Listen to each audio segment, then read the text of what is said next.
O raciocínio lógico tem em si as razões da sua validade, mas não da sua cognoscibilidade. Ou seja, a lógica é um conjunto de regras que permite você verificar a validade de uma conclusão em face de uma premissa colocada antes. É só isso e nada mais. Ou seja, é a coerência do discurso. Então, o que você obtém na análise de um raciocínio lógico é a sua validade ou invalidade, nunca a sua veracidade. Né? Veracidade lógica quer dizer apenas validade. Agora, como que nós conhecemos o raciocínio lógico? Como que nós aprendemos o raciocínio lógico? Só existe um jeito. Você capta intuitivamente e imediatamente a identidade de duas proposições. Você pode fazer isso por lógica? Não. Porque para fazer por lógica, você teria que dissolver aquele raciocínio num outro, e num outro, e num outro, e num outro, e isso não terminaria nunca. Então, quando você percebe que uma conclusão está contida na premissa, você apreende de maneira imediata e intuitiva. Ou não apreende jamais. Não existe uma maneira lógica de aprender isso. Tá certo? Daí a minha tese, que há anos atrás eu chamei intuicionismo radical. Quer dizer, não existe conhecimento racional. O conhecimento é intuitivo ou não é? Nada. E intuição significa percepção imediata de uma presença. Quando eu digo, todo homem é mortal, Sócrates é homem, portanto Sócrates é mortal, eu estou percebendo intuitivamente e imediatamente que esta conclusão está contida na premissa. Não existe um modo lógico ou analítico de perceber isto. Ou eu percebo de uma vez ou não percebo jamais. Portanto, o fundamento do conhecimento racional é uma percepção intuitiva imediata, percepção de uma presença. Você pode perceber a presença, por exemplo, de um elefante que está ali, ou como você pode perceber a presença de uma proposição dentro da outra. Então, é um objeto puramente mental, mas a sua identidade, ou o fato de que uma está contida na outra, é percebido por uma presença. Essas duas sentenças estão presentes na sua mente e você percebe que uma é a outra, ou que uma contém a outra. Né? Portanto, todo conhecimento é intuitivo ou não é nada. Quando você fala em conhecimento racional, você está falando apenas de esquemas de possibilidades que lhe parecem mais razoáveis. Mas mesmo essa razoabilidade, como é que você percebe? Como é que você percebe que um raciocínio, que uma demonstração é razoável? Ou você percebe intuitivamente ou não percebe jamais. Portanto, a famosa distinção que a filosofia clássica admitiu durante séculos, que existe um conhecimento intuitivo e um conhecimento racional, isso aí cai por terra. Todo conhecimento é intuitivo ou não é absolutamente nada. Também,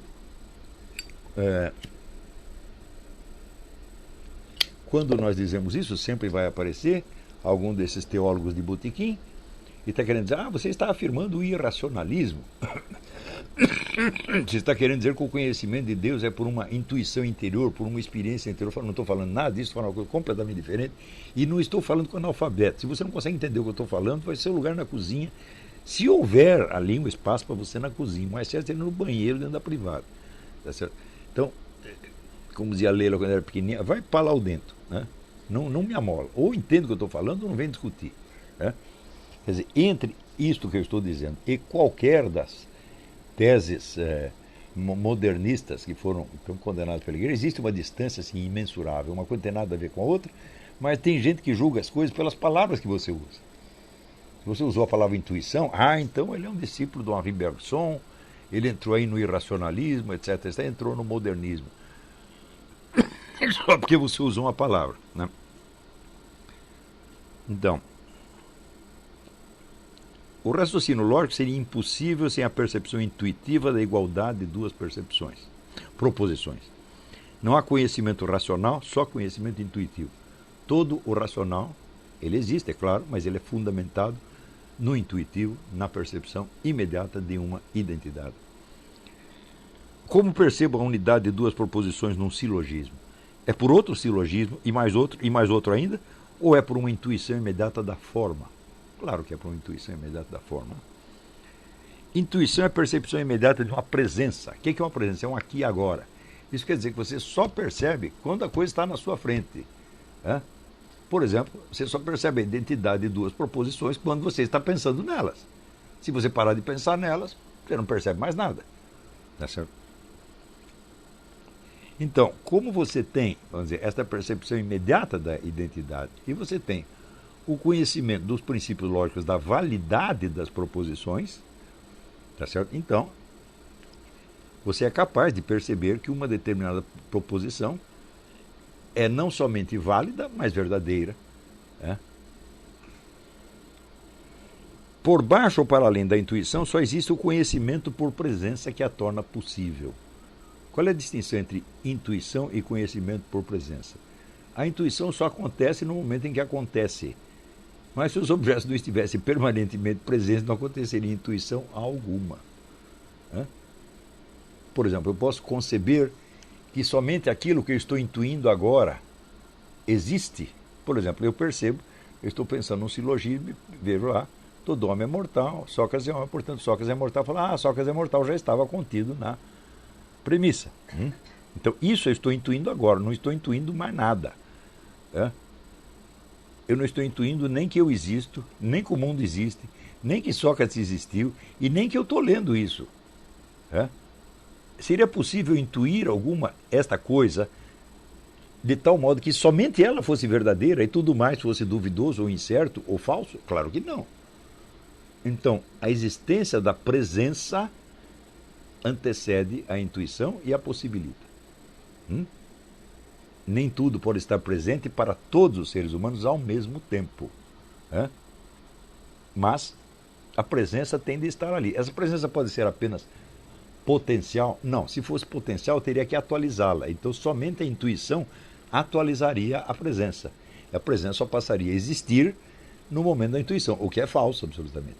A intuição efetiva, atualiza a consciência da presença, mas não a própria presença. A presença tem de anteceder. Então, e a consciência da presença pode se expressar naquela famosa tese do Mário Ferreira dos Santos: algo há. Algo tem de haver, algo tem de estar presente sempre.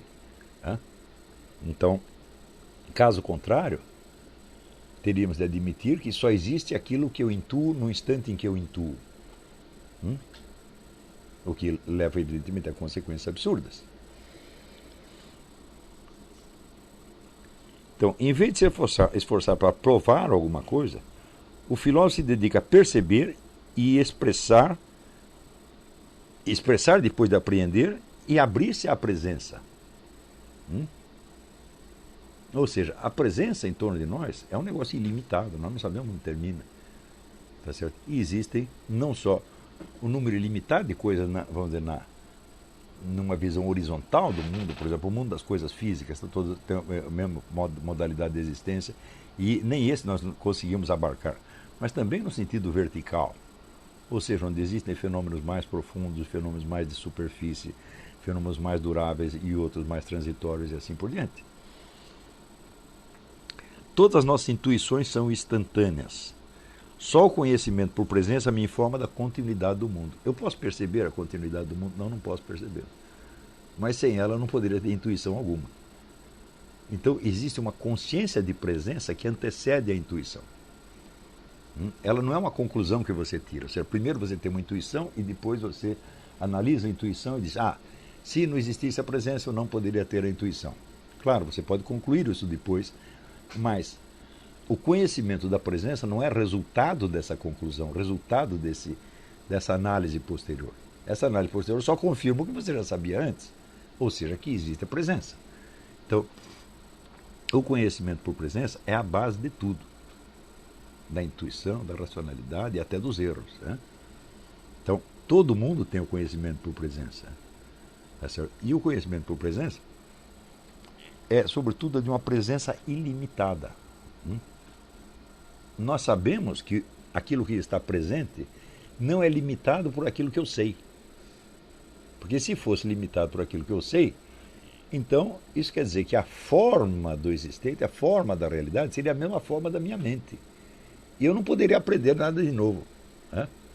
Ou seja, só aquilo que eu já sei existe. E o que vem em seguida? O que vem em seguida não existe. E nós sempre sabemos que, para além do que sabemos, há outras coisas que não sabemos, mas podemos saber. Se não soubéssemos disso, não tentaríamos aprender nada. Né? Ou seja, o esforço de aprender, a tentativa de aprender, já mostra que existe a consciência da presença. Então, entende? Tudo isso é muito claro depois que a gente explicou. Mas, no início, a ideia de conhecimento por presença, né, pode parecer até esquisita. O conhecimento por presença é de fato você saber algo que você não sabe. Né? Mas eu digo, isto existe. Você saber algo que não sabe existe, porque você não sabe algo que não sabe, você não pode vir a saber coisa nenhuma. Quer dizer, você sabe que existe a presença, você não sabe o que é. Né? Mas a presença está sempre aí. Né? Só o conhecimento por presença me informa da continuidade do mundo. A razão pode reforçar as razões de crer nela, mas não pode prová-la, já que toda possibilidade de prova se assenta nessa mesma continuidade. Porque se eu não acredito na continuidade do real, como é que eu posso provar o que é que seja? Como é que eu posso provar, quando chego na conclusão do raciocínio, como é que eu posso provar que ainda é o mesmo raciocínio? Né? Ou seja, se não houve uma continuidade no tempo, acabou a prova. Né? Então, vamos dizer, essa maneira de provar é coisa de contabilistas e policiais, você entende, né? E gente que gosta de discutir. Discutir, às vezes, é importante para você provar uma coisa, tenta provar uma coisa, tenta provar para um outro. Ou seja, a busca da prova não é a busca do conhecimento. A busca da prova é apenas uma habilidade de comunicação. Tá certo? Ou serve, às vezes, para você verificar retroativamente algo que você já sabe. O filósofo pode estimular a intuição para que seus ouvintes percebam o que ele percebeu, mas não provar algo a quem não percebeu nada. Você vê, tudo isso que eu estou falando, desde que eu comecei essa aula, tudo se baseia no quê? Na sua memória.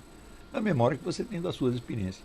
Assim como, quando você lê os diálogos de Platão, tudo o que Sócrates diz para os seus discípulos ou ouvintes se baseia naquilo que eles já sabem, baseia na memória deles e no testemunho deles. Então, é por isso que eu digo, o testemunho é a base de todo conhecimento humano.